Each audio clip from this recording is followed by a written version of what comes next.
Sudah tahu lemah, sudah tahu baru belajar. Kok fanatik kelompok? Susah ini. Kalau hijrah itu, maka kemudian dia itu menerima ketika dia husnudon kepada setiap orang. Bukan malah kemudian membangun fanatisme kelompok, yang kemudian ketika dia fanatisme kelompok, fanatik kelompok itu akan menghalalkan kebencian kepada saudaranya. Ingat kata-kata saya ini. Orang kok sampai benci sama saudaranya, tapi tidak pernah merasa berdosa ketika menghujat saudaranya, itu pasti penyebabnya virus fanatik buta. Banyak nggak orang yang kemudian ketika hijrah, kemudian langsung membangun fanatisme kelompoknya.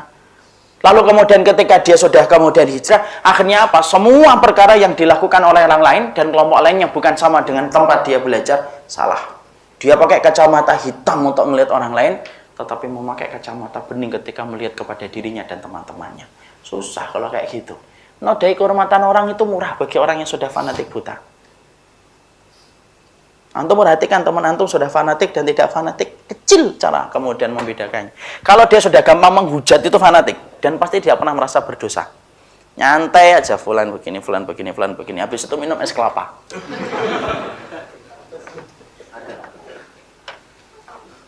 Disangkanya menghujat itu tidak dosa besar di sisi Allah gitu. Ada satu kehormatan itu hutangnya kita di hadapan Allah dan akan dibayarkan sebelum kita mati. Antum kalau kemudian ketika hijrah setelah itu menghujat orang gitu, ngomong sesuatu yang antum tidak pahami tapi antum sok tahu ngomonginnya, maaf akhi, dosa kita ketika niup lilin, ketika ulang tahun itu lebih rendah lebihan ribuan kali lipat daripada dosa kita menghujat orang lain. Dosa kita kemudian ketika kita ngitung mundur, ketika kemudian tahun baru, itu lebih ringan daripada kemudian ketika kita sudah melanggar dan sudah melanggar kehormatan orang yang beriman kepada Allah. Berat akhil karim. Makanya kalau kita kemudian hijrah itu, ngertilah, antum itu pada ranah mana, tahapannya mana. Antum tinggal belajar, antum punya insting, antum punya perasaan, antum punya otak, antum punya akal. Antum kan akan tahu. Antum kalau sudah membangun fanatikme kelompok, antum bisa jamin bahwasanya semua itu pasti benar di tempat itu. Belum tentu akhil karim. Tidak ada kemaksuman. Anda kan sudah mengatakan berkali-kali kepada antum. Kemaksuman itu telah wafat dengan wafatnya Rasulullah ketika Rasulullah itu meninggal di atas pangkuan Aisyah. Loh, berkali-kali kan kita nyampaikan kayak gitu. Kalau kemaksuman itu kemudian sudah wafat dengan wafatnya Rasulullah ketika Rasulullah itu meninggal dunia, berarti tidak ada lagi yang maksum. Lah kalau tidak ada yang maksum, lah kenapa kita kemudian fanatik buta? Kita tidak fanatik, kita fanatik sama manhaj, satu sama fanatik sama akidah. Sama fanatik buta itu sebenarnya. Nanti ketemu sama orang-orang yang sama akidahnya pun saling mencela. Kenapa? Kita ini bisa menghormatin orang itu bukan karena satuan akidah, enggak. Hati yang bersih, cermin dari akidah yang bersih. Ya, ikhwan, bukan berarti nanti kalau kita mendiamkan loh ya. Bukan berarti ketika antum kemudian ketika tidak fanatik kemudian kita diamkan yang salah. Lu kata siapa sih?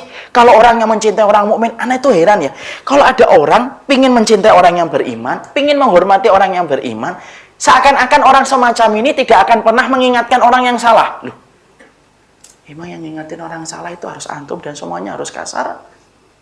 Harus ngomong-ngomong kepada antum untuk laporan saya sudah ngingetin fulan. Ingkarul mungkar itu kan ibadah.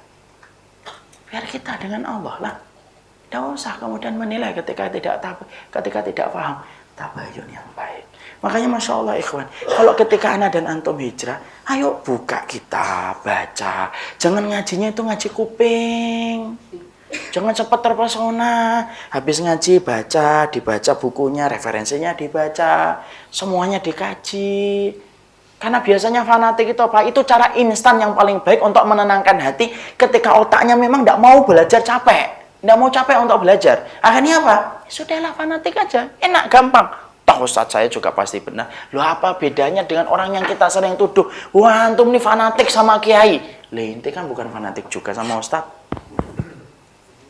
Itu kan sama akhirnya. Jadi kalau kita kemudian akhirnya, saya khawatir ya, kalau produk-produk hijrah dari taklim-taklim, kemudian akhirnya kita dibiarkan untuk taklid buta, dan menganggap ustadz itu pasti benar. Antum kalau sudah menganggap ustadz itu maksum, bahayanya apa? Pasti antum akan menganggap siapapun yang beda dengan ustadz itu kayak beda dengan Rasulullah. Yakin itu kata-kata saya. Antum kalau katakan ustadz ini, Masya Allah, luar biasa, mumtaz. Apa yang terjadi? Antum akan menganggap siapapun yang beda dengan ustadz ini kayak antum memusuhi Rasul.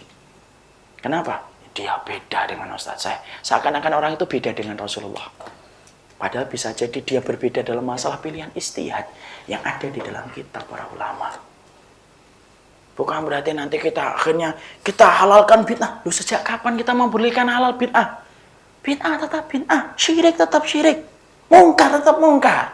Tapi bukan berarti kemudian ketika kita ingin mengingatkan itu, kemudian fanatik, buta, dan menghalalkan cara kita yang kasar untuk mengingatin saudara kita, kan? Kama tadinu tudanu. Kalau kamu ingin diperlakukan yang baik, ya perlakukan orang itu dengan baik, gitu.